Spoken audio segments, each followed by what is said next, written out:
Setiap hela nafas yang kita hirup datang daripada alam yang penuh kasih.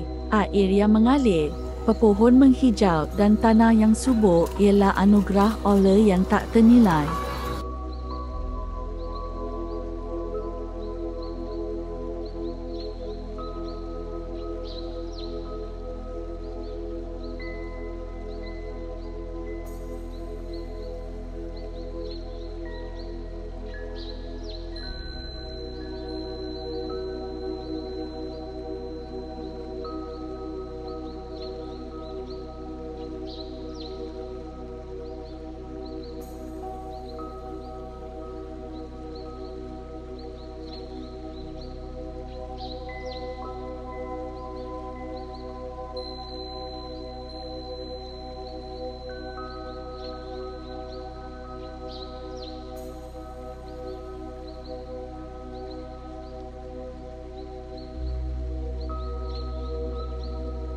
Alam mengajak kita sabar, tenang dan seimbang.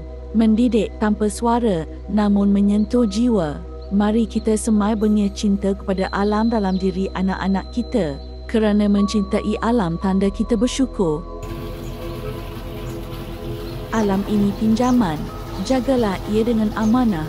Peliharalah ia dengan kasih dan wariskan ia dengan harapan.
Bina insan bukan sekadar membentuk akal, tetapi membina hati yang luhur, jiwa yang kental, dan insan yang mampu memberi makna kepada dunia.